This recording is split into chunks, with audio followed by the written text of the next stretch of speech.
In the center of the concrete compound, standing barefoot on the damp gravel, was Tari.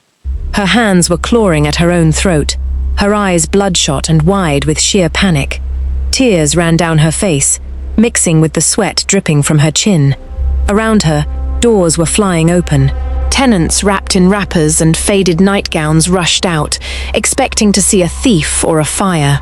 But there was no fire. There was only Tari, shivering, her jaw twitching violently, as if a demonic force was pulling the strings. "I did it!"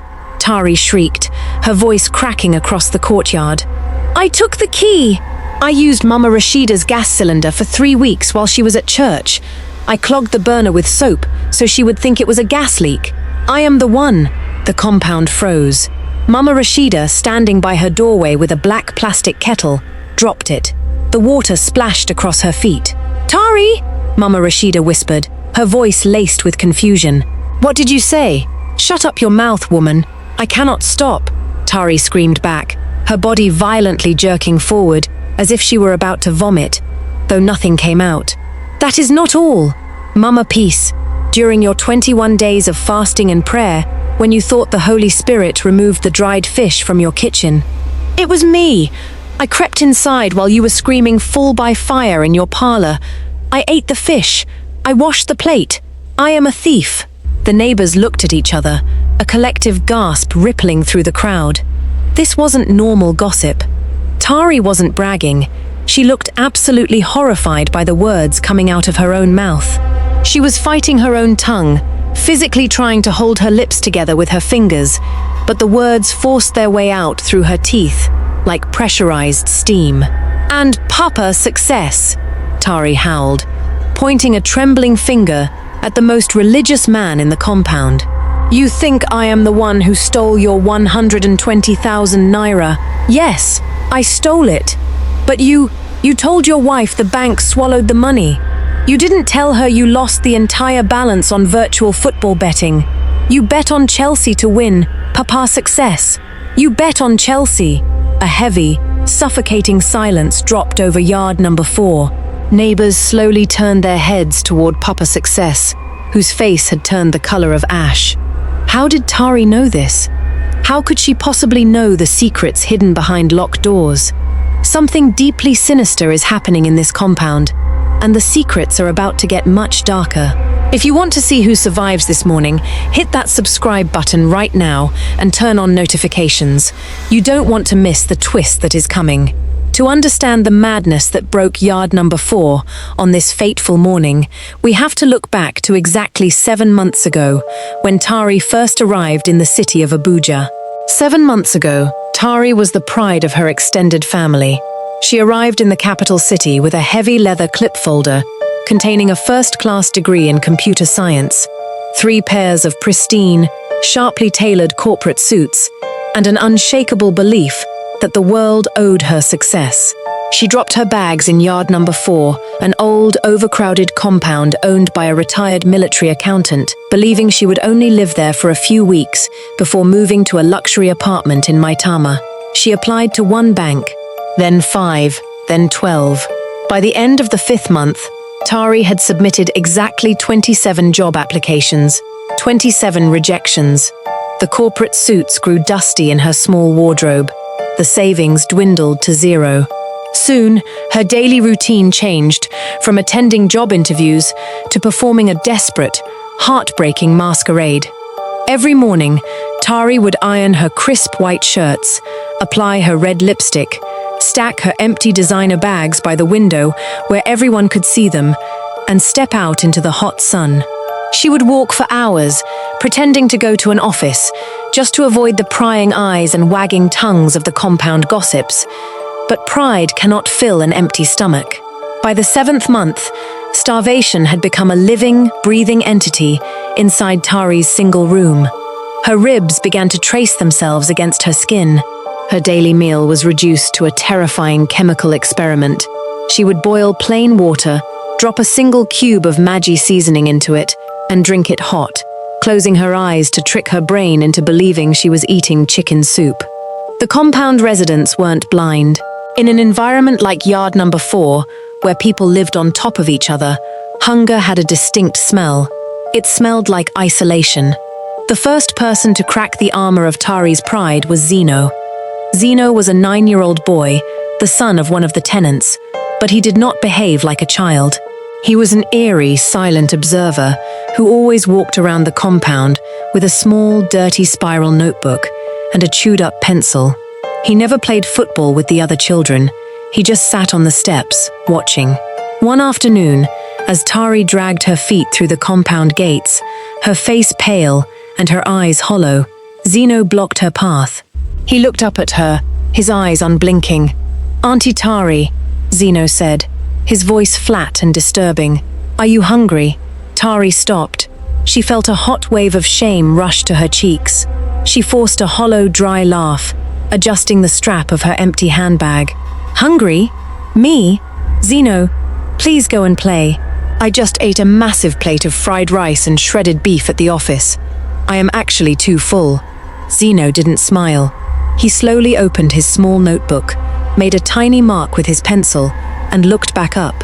"Your stomach is making a noise like an old motorbike, Auntie. My mother said people who don't eat eventually disappear." From behind the communal kitchen, a group of tenants who were washing clothes burst into loud, mocking laughter. Tari didn't stay to argue. She rushed into her room, locked the door, and sank against the wood, weeping silently as her stomach violently cramped. That was the night the temptation began. And the temptation had a name.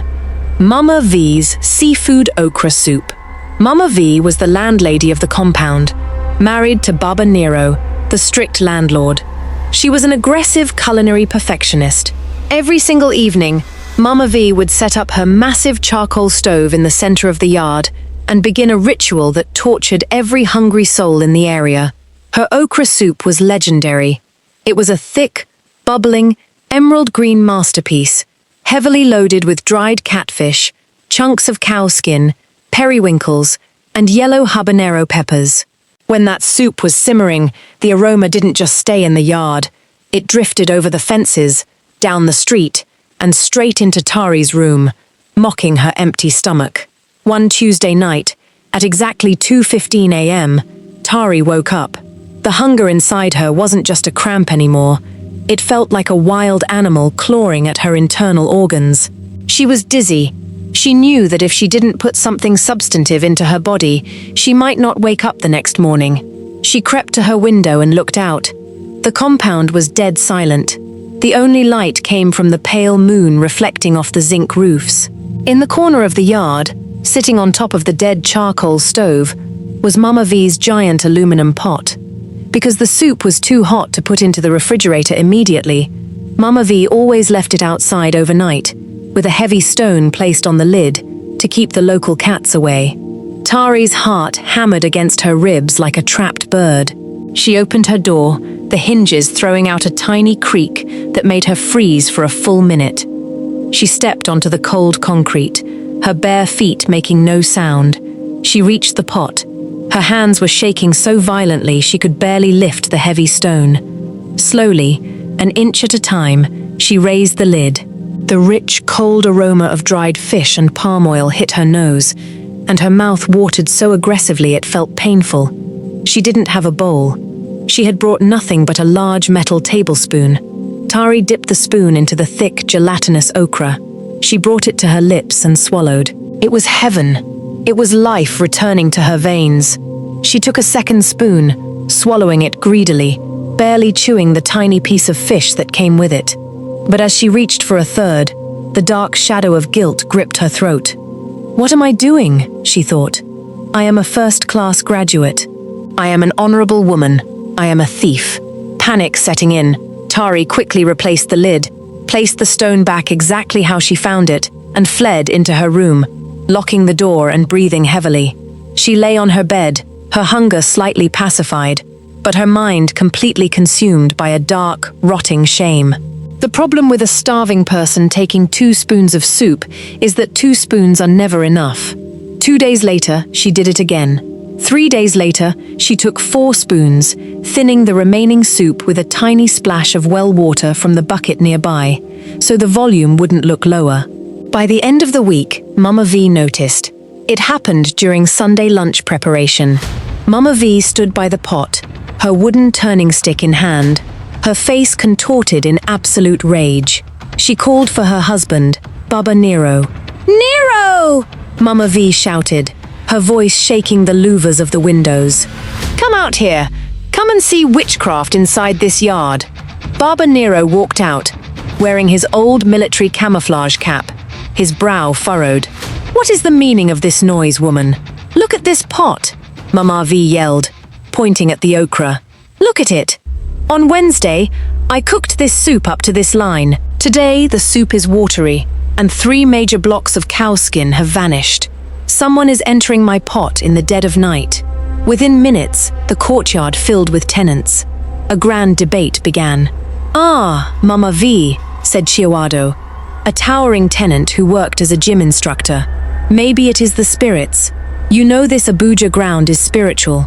Sometimes, ghosts from the cemetery come to eat food that has a good aroma." "Ghosts?" Zeno's voice cut through the chatter like a razor blade. The 9-year-old was leaning against the water tank, chewing his pencil. "Ghosts do not use spoons, Uncle Chihuado. Ghosts do not leave footprints in the morning mud near the stove. The thief is a human being with a very long hand." Tari stood at the back of the crowd, her hands folded tightly across her stomach, her heart racing so loud she was terrified someone standing next to her might hear it. She forced herself to nod, along with the neighbors, pretending to be equally outraged. Mama V stepped forward, her eyes scanning every single face in the compound, pausing for 2 seconds too long on Tari's pale face. "Let me warn whoever it is," Mama V hissed, her voice dropping to a dangerous, icy whisper. "You think you are clever. You think because there is no security camera in this yard, you can mock the labor of my hands. I will catch you, and when I catch you, you will wish you were never born." The very next morning, Mama V did not go to her usual market stall. Instead, she took a commercial motorcycle to the deepest, most avoided sector of the ancient Nsukka spice market, a place where people went when they wanted things that weren't sold under daylight. She walked past the rows of conventional pepper and onions, turning into a dark, narrow alleyway where an eccentric, blind spice merchant sat on a low wooden stool, surrounded by clay pots of strange, unidentifiable powders. His name was Baba Or. "I know why you are here," Baba A said before Mama V could even open her mouth. His sightless eyes turned upward toward her. "You have a leak in your house. Someone is taking what belongs to you." "Yes," Mama V whispered, leaning in close. "Give me something that will make them confess. Give me the truth, Pepper." Baba Awi reached beneath his low stool and pulled out a small, unlabeled glass vial filled with a dark, reddish-grey powder that seemed to shimmer slightly under the dim light. "This is not pepper," Baba Aw warned, his voice low and solemn. "This is the devil's ash. It is a forbidden botanical compound from the deep hills. 1 grain will make a liar tell you where they hid a stolen coin. 2 grains will make a person reveal their deepest regrets. But listen to me carefully, woman. If you use more than 3 grains, the human brain loses all capacity to filter thought from speech. The nervous system will force the soul to vomit every single secret it has ever recorded since birth. It is agonizing. Do not use more than a pinch." Mama V grabbed the vial, her eyes flashing with a dangerous, vengeful satisfaction. "They did not respect my kitchen. They will respect my wrath." Back at yard number 4, the atmosphere that evening was heavy. Mama V set up her stove, but this time, she didn't just cook soup. She created a trap. She prepared a pot of seafood okra that was twice as rich, twice as aromatic as anything she had made before. The scent of fresh prawns, locust beans, and smoked fish filled every corner of the compound, like an intoxicating mist. And while the compound slept, Mama V opened the glass vial. Driven by pure spite, ignoring the blind man's warning, she didn't just add a pinch. She emptied half the bottle into the pot, stirring it into the thick, bubbling green liquid until the grey powder completely dissolved. "Let us see who survives tomorrow morning," she muttered to herself, locking the pot with the stone and retreating to her bedroom. In room 7, Tari was dying. The aroma of the new soup had breached her door, breaking down her remaining sanity. Her stomach was completely knotted in pain. She hadn't eaten a real carbohydrate in 48 hours. At 3 a.m., the animal inside her took over completely. She didn't care about the risk anymore. She didn't care about dignity. She needed to survive. Tari crept out into the dark yard. She reached the pot. She didn't stop at 2 spoons this time. She took a small plastic bowl she had hidden in her cloth, dipped it deep into the pot, and scooped out 3 massive ladles of the thick, heavily spiced okra soup. She ran back to her room, locked the door, and devoured it in the dark, licking the bowl clean until her stomach was full and heavy. She went to sleep, feeling a strange, intense heat creeping up her neck, thinking it was just the spice of the habanero. She had no idea she had just consumed a lethal dose of the devil's ash. We are approaching the exact moment where the entire compound falls apart. If you think Tari is the only one with dirty secrets, you are dead wrong. Drop a comment right now with your prediction. Who do you think has the darkest secret in this yard? Leave your comment, like the video, and let's go straight into the explosion. That brings us back to 6:12 in the morning, the moment where the poison fully integrated into Tari's central nervous system. The entire compound was now gathered in a wide circle around Tari, who was vibrating as if she were holding a live electrical wire.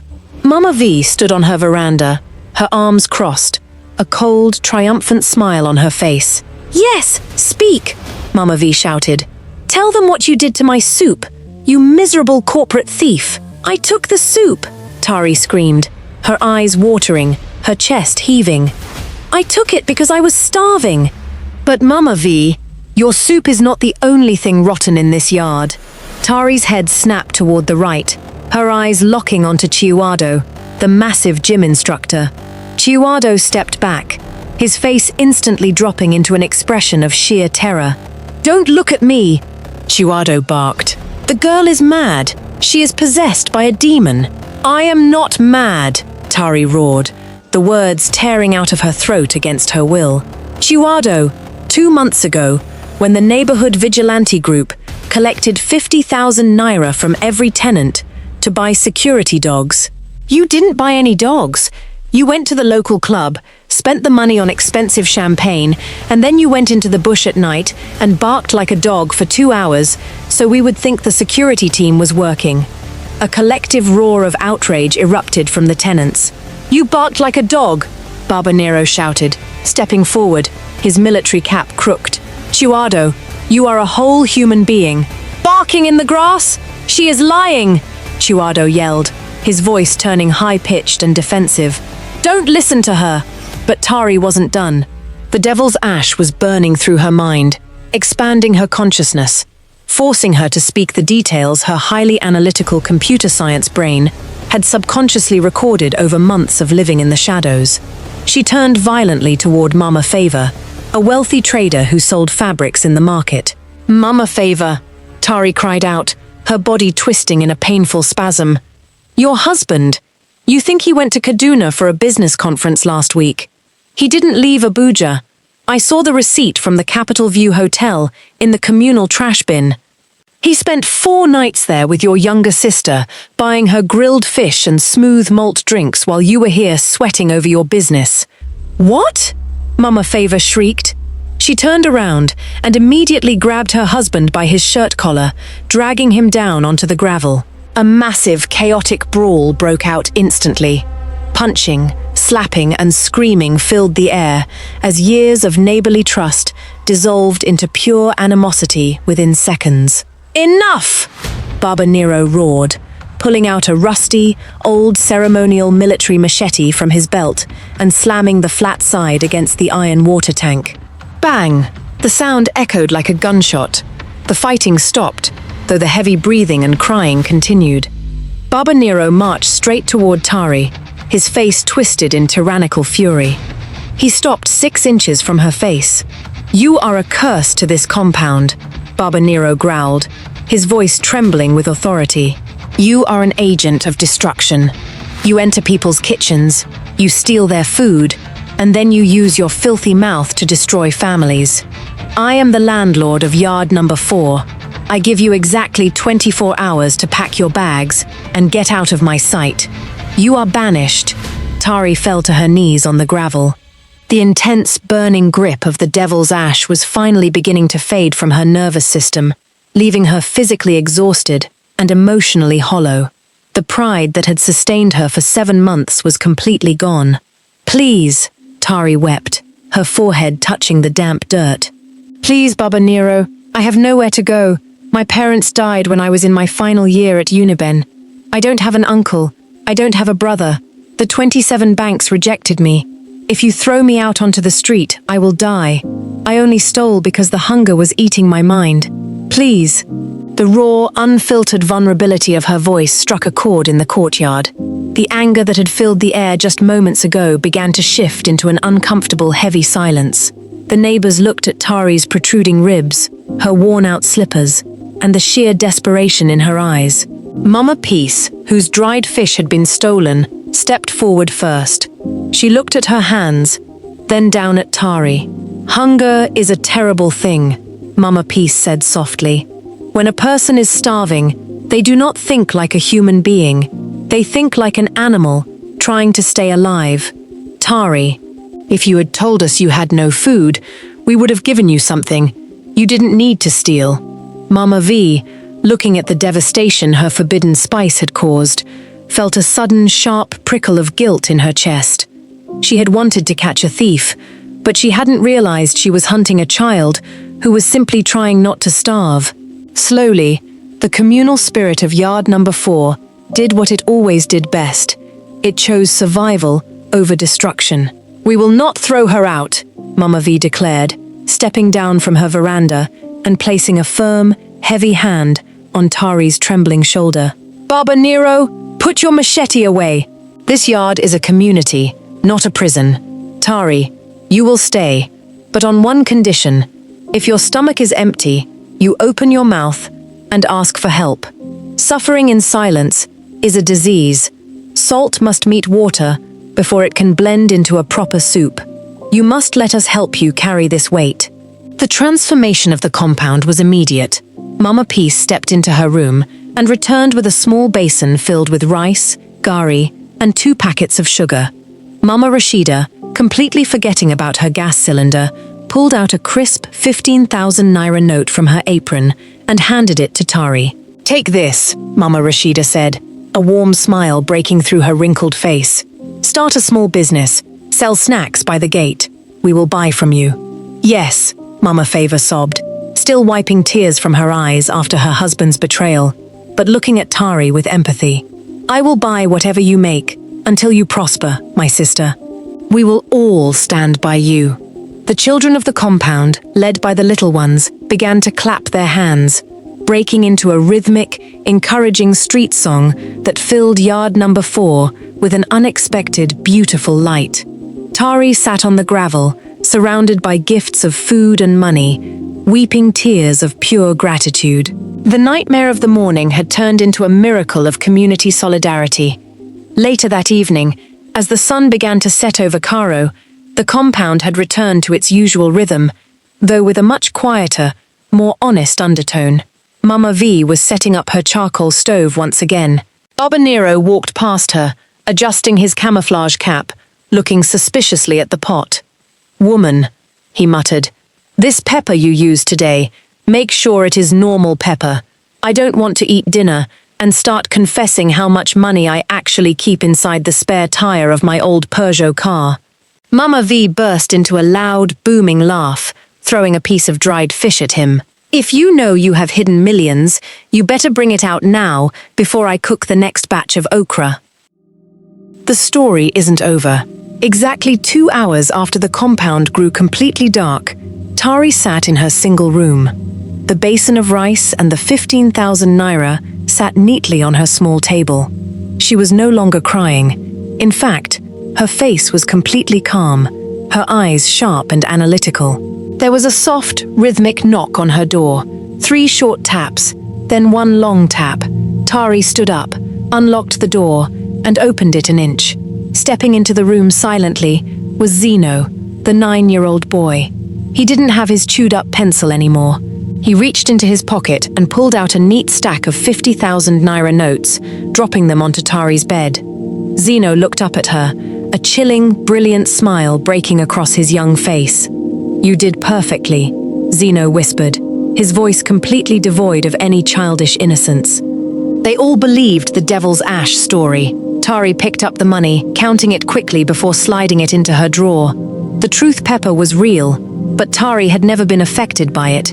She had seen Mama V sneaking into the market to buy the powder. She knew the trap was set. Desperate for capital to start her life and leave this slum forever, Tari had approached the one person who knew everything about everyone: Zeno. Zeno, who spent every single day recording the darkest secrets of the tenants in his little notebook, had provided Tari with the perfect ammunition. Tari had simply faked the uncontrollable confession, using the mythical reputation of the truth pepper as a flawless cover to weaponize the compound's secrets, humiliate the corrupt tenants, force a massive wave of communal pity, and secure 50,000 naira from Zeno, who had been paid by a mysterious outside figure to dismantle Baba Nero's reputation. Tari looked down at the 9-year-old mastermind, her red lips curling into a sharp, confident smile. "The system is broken, Zeno," Tari said softly, locking her door. "Sometimes you have to burn the whole yard down just to build your own mansion." What an absolute masterpiece of a plan. Tari was never the victim. She was the chess player. If your jaw dropped when Zeno walked into that room, you need to hit that subscribe button right now. Share this video with 3 friends who love a mind-bending thriller, and let me know in the comments. Did Tari do the right thing, or is she the real villain of yard number 4? See you in the next story.